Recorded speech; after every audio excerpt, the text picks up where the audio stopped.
আমি বলেছিলাম যখনই বাংলা ইন্ডাস্ট্রিতে কেউ নতুনত্ব কিছু ভাববে, কেউ বিরাট কিছু করে দেখাবে, যার ভাবনার মধ্যে একটা বিরাট কিছু লার্জার দ্যান লাইফ থাকবে, আমি তার পাশে যতটা পাশে থাকা যায়, সাপোর্ট করা যায় করব। তাই বলেছিলাম কোহিনূরের ক্ষেত্রেও সেই জিনিসটা আমার থাকবে। আমি তাদের টিমের সঙ্গে ইন্টারভিউ নিয়ে নিজে যোগাযোগ করে তারপর ট্রেলারের পুরো নিজে রিভিউ করি, আমি নিজে দেখে জিনিসটা এ করে। এবং আমি এটাও বলেছিলাম এই সিনেমাটা এলে আমি দেখতে যাব। তো এখনও পর্যন্ত আমি একটু লেট করে গেছি। দেখো, আমার অনেক আগেই দেখার প্ল্যান ছিল, কিন্তু এই কদিন একটু বিয়েবাড়ি টিয়েবাড়ি নানা রকম জিনিস নিয়ে ব্যস্ত ছিলাম, আর এই সিনেমাটা খুব কম শো পেয়েছে। কলকাতায় যেখানে শো পেয়েছে সেটা আমার বাড়ি থেকে অনেক দূরে, আমার পক্ষে যাওয়া খুব ডিফিকাল্ট ছিল। আর বাদ বাকি নাহলে আমাকে বর্ধমানে গিয়ে দেখতে হতো, আমার বাড়ি থেকে বর্ধমান যাওয়া জাস্ট ইম্পসিবল, আমার বাড়ি যেখানে। তো সেই কারণে আমি দেখলাম গোটা কয়েক যে শো পেয়েছে তার মধ্যে একটা শো পেয়েছে বাগনানে। বাগনানের চিত্রাপানি বলে একটা হল রয়েছে। তো আমি সেখানে যাই, সেখানে গিয়ে কালকে বিকেলবেলা দেখবে আমি একটা গানের কালকে রিভিউ করেছিলাম সাকিব খানের, দেখবে বাইরে ছিলাম। তো আমি ওখানেই তখন যাচ্ছিলাম। তো দেখে 4টে শো ছিল, দেখে রাত্রে আমার বাড়ি ফিরতে একটু লেট হয়েছিল বলে রিভিউ করতে পারিনি, আজকে সকালে করছি। তো আমি প্রথমেই একটা কথা বলবো, যদি টলিউডের একটুখানিও লজ্জা শরম বলে কিছু থাকে, চলো লজিক টজিক না খুঁজে যারা ইন্টারভিউতে বড় বড় কথা বলে, নানা রকম জিনিস করে, তাদেরকে বলবো যদি একটুখানিও লজ্জা শরম বলে কিছু থাকে, বা ইন্ডাস্ট্রি যদি খুব ভালো চায়, সবার আগে এদের সামনে মাথা ঝুঁকে থাকা উচিত। কেন এই কথাটা বলছি? কারণ বাংলার বুকে এরা যে জিনিসটা ক্রিয়েট করেছে, দেখো সত্যি কথা বলতে গেলে ভুল ত্রুটি যে নেই তা নয়, ভুল ত্রুটি অবশ্যই রয়েছে। এবার তোমরা ভেবে দেখো, একটা মার্টিনের মতো সিনেমা, যেটা তারা বলছে সাউথের সিনেমা, ধরো কন্নড় ইন্ডাস্ট্রি একটা বিগেস্ট মুভি, সেখানে ভিএফএক্স নির্ভর সিনেমা, ওটা বাজেট ধরো 100 থেকে 110 কোটি, 20 কোটি বাজেট, সেখানে অত টাকা বাজেট খরচ করে তারা যেরকম ভিডিও গেম মার্কা ভিএফএক্স দেখাচ্ছে, সেখানে এই সিনেমাটা ইন্ডিপেন্ডেন্টভাবে বানানো, পুরোপুরি ইন্ডিপেন্ডেন্টভাবে বানানো একটা কাজ, কোনো আলাদা করে প্রডিউসার নেই, যারা এটা মেকার্স তারা নিজেরা নিজেদের টাকা খরচ করে শুধুমাত্র এই সিনেমাটা বানিয়েছে। এবং সিনেমার পরিচালক নিজে আমাকে বলেছিল 60% ভিএফএক্স। এই যে কথাগুলো যারা বলে তারা কিন্তু অনেক সময় বাড়িয়ে বাড়িয়ে বলে, সিনেমা হলে দেখা যায় তেমন কিছুই নেই, এটা কিন্তু তা নয়। তারা যেটা বলেছে সেটা কিন্তু সত্যিই করে দেখেছে। আমি দেখলাম এই সিনেমাটার ক্ষেত্রে ভিজুয়ালি জিনিস ক্রিয়েট করা হয়েছে, সিনেমার 60% কিন্তু সত্যিই ভাই ভিএফএক্স রয়েছে। এবার সেই ভিএফএক্সটা আরও হয়তো অনেকে বলতে পারে আরও উন্নত মানের হতে পারতো, আরও বিরাট কিছু হতে পারতো। তো আমি ওই জন্যই কথাটা বললাম, মার্টিন 120 কোটি বাজেটে বানানো, সেটা ভিএফএক্স ভিডিও গেম মার্কা। আর এরা মাত্র কয়েক টাকায় ভিএফএক্স দিয়ে এইরকম ওয়ার্ল্ড ক্লাসিক টাইপের ভিএফএক্স তৈরি করার চেষ্টা করেছে। সেখানে তারা যে প্রচেষ্টাটা করেছে সেটাকেই ভাই সাধুবাদ জানাতে, আর এটার যে কনসেপ্ট, বাংলা ইন্ডাস্ট্রি বড় বড় প্রোডাকশন হাউস কখনো ভেবে দেখতে পারেনি যে হ্যাঁ এরকম কনসেপ্টে কাজ ভাবা যেতে পারে। তাই তো অনেক টাকা পয়সা রয়েছে, অনেক সুযোগ রয়েছে, কিন্তু এদেরকে কীভাবে শো কম দেওয়া যায়, কীভাবে আটকে রাখা যায়, এই ধরনের চেষ্টা বারবার করা হয়েছে। কোনো একটা হলে হয়তো অ্যাক্রোপলিস অনেক করে হয়তো শো দেওয়া হলো, বা কোথাও শো দেওয়া হলো, তাদেরকে বলা হচ্ছে এই শোতে এত লোক তোমাকে এনে দেখাতেই হবে, তবেই আমরা তোমার সিনেমা রাখবো। অথচ পাশের কোনো হলে দেখা যাচ্ছে হলিউডের কোনো সিনেমায় লোকই নেই, সেটাকে চালিয়ে রাখা হচ্ছে। এই যে জিনিসগুলো, এগুলো তো ঘটছে, যে কারণে নতুন নতুন ভাবনার জায়গা আসছে না। এরা কিন্তু ইন্ডাস্ট্রি পাল্টে দেওয়ার ক্ষমতা নেই, কারণ এরা এত কম ইনভেস্টের মধ্যে যেভাবে একটা জিনিসকে তৈরি করেছে, এরা যদি বাজেট পায়, আজকে দেবদা জিদ্দা বা এসবিএফের মতো প্রোডাকশন হাউস যদি এদের পাশে এসে দাঁড়ায়, এরা সেই জিনিসটাকে আরও উচ্চ পর্যায়ে নিয়ে যেতে পারে। এবং কনসেপ্টটা খুব খুব খুব ইন্টারেস্টিং কিন্তু একটা কনসেপ্ট। আমি ভুল ত্রুটি রয়েছে সে কথায় যাচ্ছি পরে, তার আগে আমি যদি পজিটিভ দিক বলি, তাহলে প্রথম হচ্ছে এটার যে কনসেপ্টটা, যে একটা কোহিনূর হিরে যেটা নিয়ে আসার জন্য রয়তব দত্ত পাঠাচ্ছে, যে মেন প্রোটাগনিস্ট থাকে, সেখান থেকে ওটা কেউ নিয়ে পালাচ্ছে আর কি অন্য একটা প্ল্যানেটে।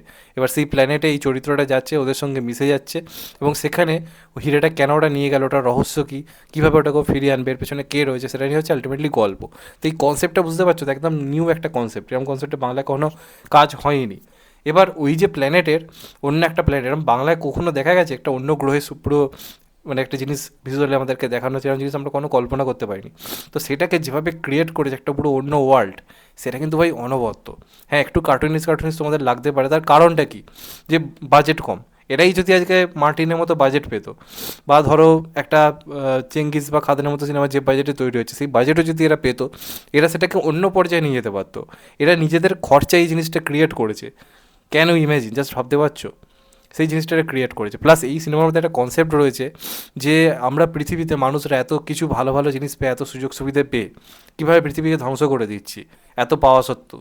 অন্য অনেক গ্রহ রয়েছে যেখানে তারা হয়তো কিছুই পাচ্ছে না, আমরা পৃথিবীতে শুরুতে যেভাবে এসেছিলাম সেভাবেই তারা হয়তো রয়েছে, অথচ তারা কত সুখে শান্তিতে দেয়, জীবনে না আছে লোভ, না আছে কোনো ঘৃণা, তারা মানুষের হয়ে মানুষের পাশে দাঁড়াতে পারে।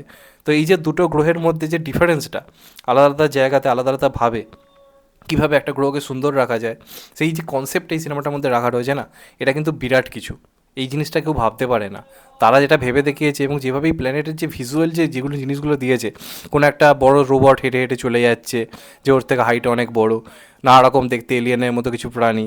তো এই যে কনসেপ্ট, বা সব বলে রাখি, এখানে যে বিভিন্ন গানগুলোতে যারা পারফর্ম করেছে, বা ওই গ্রহেতে যে সমস্ত বাচ্চা কাচ্চা ছেলেপেলেরা রয়েছে, সবাই কিন্তু সৌরভ দাস যে অভিনেতা, সে কিন্তু একজন মানে ড্যান্স টিচার, তার বেশিরভাগজন কিন্তু একটা স্টুডেন্ট।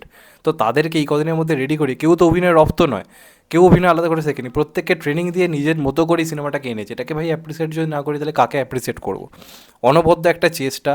এরাই যদি বাজেট পেতো, এরা বিরাট কিছু একটা ক্রিয়েট করতে পারতো। কারণ এরা মানে যে বাজেটে একটা বাংলার সিরিয়ালধর্মী কাজ হয়, সেই বাজেটে এরা যে কাজ বানিয়েছে, মানে এরা যদি সত্যি একটা সিরিয়ালধর্মী সিনেমার মতো বাজেটকে দেওয়া হতো, এরা সত্যি বাংলা সিনেমাকে চেঞ্জ করে দেওয়ার এখনও ক্ষমতা রাখে। এদেরকে সুযোগ দেওয়া উচিত, এবং টলিউডের লজ্জা লাগা উচিত যে তাদের কাছে সব কিছু থেকেও তারা কখনো এটা ভাবতে পারেনি, এরা কিছু না কিছু সেরকম সুযোগ সুবিধা থেকেও এরা এই জিনিস ক্রিয়েট করতে পেরেছে। এবং সবচেয়ে বড় কথা কি, কমার্শিয়াল জিনিসটাকে বানাবার চেষ্টা করেছে। ওই চলো বলে দিলাম, করে দিলাম, ছোটো করে বানিয়ে দিলাম, তা কিন্তু নয়। তারা যা করার চেষ্টা করে সবটাই কিন্তু লার্জার দ্যান লাইফ। সেটা রোম্যান্স থেকে শুরু করে সব কিছুর মধ্যে, সেই অ্যাকশন থেকে শুরু করে সব কিছুতে। বলে রাখি, ইন্টারভেলের পর একটা জায়গা আছে যেখানে প্রায় 25 থেকে 30 মিনিট টানা অ্যাকশন সিকোয়েন্স রয়েছে, এবং সিনেমার শেষে কিন্তু পার্ট টুর ঘোষণা করেছে, সেটার কথা আমি আসছি। কিন্তু তার আগে যদি বলি, যে অ্যাকশন সিকোয়েন্সগুলো রয়েছে সেগুলো কিন্তু বেশ ইমপ্রেসিভ।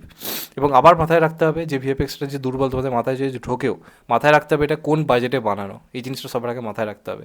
এটুকু বলতে পারি, বাংলা দর্শক হিসেবে যদি বাংলা সিনেমা দেখতে যাচ্ছি এটা ভেবে যাও, তাহলে তোমরা এটা ভেবে বেরোবে যে ভাই এরা কী করে পারলো এরকম জিনিস করতে। এটা কিন্তু মাথার মধ্যে ঘুরবেই। এবার যদি আমাকে নেগেটিভ দিক বলতে বলা হয় সিনেমাটার কিছু, দেখো ভিএফএক্স এমনই যে সিনেমাটা শেষ অবধি আমাদেরকে বসিয়ে রাখবে। ভিজুয়ালি এত সুন্দর হয়েছে, বাংলা সিনেমায় যেহেতু আপনি এরকম কিছু দেখেন, আপনার সিনেমাটা বসে দেখতে ইচ্ছা করবে। কিন্তু এটা স্টোরি লাইনটা আরও বেটার হতে পারতো। এটার যে স্টোরিটা দিনের শেষে যেটা গিয়ে দাঁড়ায়, সেটা কিন্তু খুবই মানে আলগা একটা স্টোরি হয়ে যায়, স্ক্রিন প্লেটা খুবই উইক হয়ে যায়। সেই জায়গাগুলো আরেকটু এদেরকে বেটার করতে হবে। দেখো এটা নতুন, এদেরকে সুযোগ দিতে হবে। প্রথমেই তো সব কিছু ঠিক কেউই করেনি। আজকে সাউথ ইন্ডাস্ট্রি 20-25 বছর আগে সব কিছু ঠিকঠাক বানাতো না, সুযোগ পেয়ে পেয়ে তারা এই জিনিসটার জায়গাটা নিয়ে গেছে। তো এদেরকেও সুযোগ দিতে হবে। হ্যাঁ, প্রথম প্রথম ভুল ত্রুটি হবে, কিছু কিছু ভুল ত্রুটি, যেমন কিছু কিছু জায়গায় অভিনেতার অভিনয় একটু লাউড হয়ে গেছে, কিছু অ্যাকশন সিকোয়েন্সে ধরো মানে অ্যাগ্রেশনে চেঁচাচ্ছে, সেগুলো কিছু কিছু জায়গায় লাউড হয়ে যাচ্ছে। বা কিছু কিছু দৃশ্য যেগুলো হয়তো সিনেমার মধ্যে না থাকলেও চলতো, সেগুলো অনেকটা ঢোকানো হয়েছে, সেইগুলো একটু ভুল ত্রুটি রয়েছে। কিন্তু আমি ভুল ত্রুটিগুলো একপাশে রেখেই সিনেমাটা দেখেছি। তার কারণ, বাংলাতে বড় বড় প্রোডাকশন হাউসের সিনেমাতেও ভুল ত্রুটি থাকে। এখন তাদের ভুল ত্রুটি নিয়ে যতটা না আলোচনা হয়, এরা নতুন কাজ করতে আসছে, একটা সামান্য বাজেটের মধ্যে এত কিছু চেষ্টা করেছে, যদি এদের এখন ভুল ত্রুটি খুঁজতে বসি, তাহলে বাকিদের তো মানে কী বলবো, আরও অনেক ভুল ত্রুটি আমরা চাইলেও খুঁজে বার করতে পারি, তাই না? তো এরা যেটা করে দেখিয়েছে সেটা কিন্তু অ্যাপ্রিসিয়েট করার মতো। এবং আমার মনে হয় টলিউডের উচিত ছিল এই কাজটার পাশে থাকা। অন্য ইন্ডাস্ট্রি হলে এই কাজটাকে মাথায় তুলে রাখতো। আমাদের এখানে কাউকে দেখেছেন এটা নিয়ে একটা কথা বলতে, এটা নিয়ে একটা আলোচনা করতে, যে এরকম একটা সিনেমা আসছে, তাহলে কী করে উন্নতিটা হবে?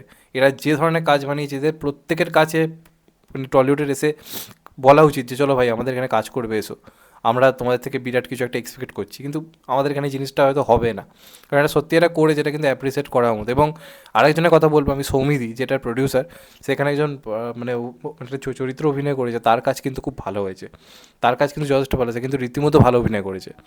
সৌরভ দাসও ভালো, আমি বলছি না, তার নাচ থেকে শুরু করে অ্যাকশন সব কিছুই ভালো। পারফরমেন্সে কিছু কিছু জায়গায় আমার একটু খামতি লেগেছে। আর অয়তাভ দত্তর ক্যারেক্টারটা ইম্পর্টেন্ট নয় এমন না, খুবই ইম্পর্টেন্ট, যেটা সিনেমাটা দেখলে বুঝতে পারবে চরিত্রটা বেশ ইম্পর্টেন্ট, কিন্তু সেটাকে খুব একটা স্পেস দেওয়া হয়নি। ওটাকে আরেকটু বেশি স্পেস দেওয়া যেত, কারণ অয়তাভ তখন ছিল মাতিয়ে রেখেছিল, তো তাকে আরেকটু স্পেস দেওয়া আই থিঙ্ক দরকার ছিল, তাহলে সিনেমাটা আরও মানে মজাদার হতে পারতো, আমার ব্যক্তিগতভাবে মনে হয়। তবে ওভারঅল খুব ভালো একটা প্রচেষ্টা, বিরাট কিছু করে দেখিয়েছে। হয়তো ইন ফিউচার আমরা কোনো দিন দেখতে পাবো না যেরকম কেউ কনসেপ্ট বানিয়ে দেখালো, এরা এটা করে দেখিয়েছে। চাইলে একটা শর্ট ফিল্ম বানাতেই পারতো, অনেক কম বাজেটে ইউটিউবে ছেড়ে দিত, ভিউজ চলে আসতো, ইনকাম হয়ে যেত। কিন্তু এরা ইন্ডাস্ট্রির স্বার্থের জন্য কাজ করেছে, যে চলো ভাই আমরা সিনেমা হলে রিলিজ করবো, বড় পর্দার লোককে একটা অন্য কিছু ট্রাই করাবো। তো এটা উচিত কিন্তু আমাদের পাশে থাকা। মানুষকে বলবো যদি কাছাকাছি হলে এসে থাকে অবশ্যই দেখো, কারণ আমি দেখতে গেছিলাম অন্য অনেক অনেক কাজের থেকে এই কাজটা আমার অনেক দিক থেকে বেটার লেগেছে। কারণ ভিজুয়ালি একটা বাংলা সিনেমা দেখছি, নতুনত্ব কিছু দেখছি, সেটা কিন্তু ভাই কোথাও গিয়ে ফিল এরা দিতে পেরেছে। তো এটাকে অ্যাপ্রিসিয়েট কিন্তু করা দরকার। তো এটাই হচ্ছে আমার রিভিউ। চ্যানেলটা নতুন হলে চ্যানেলটাকে সাবস্ক্রাইব করে দিও and get the bell icon. ভালো থেকো সবাই, টেক কেয়ার, নমস্কার, আবার দেখা হবে। এখন তো বাই, সবাই ভালো থেকো, সুস্থ থেকো, নমস্কার, টেক কেয়ার, আবার দেখা হবে, ভালো থেকো সবাই, টেক কেয়ার।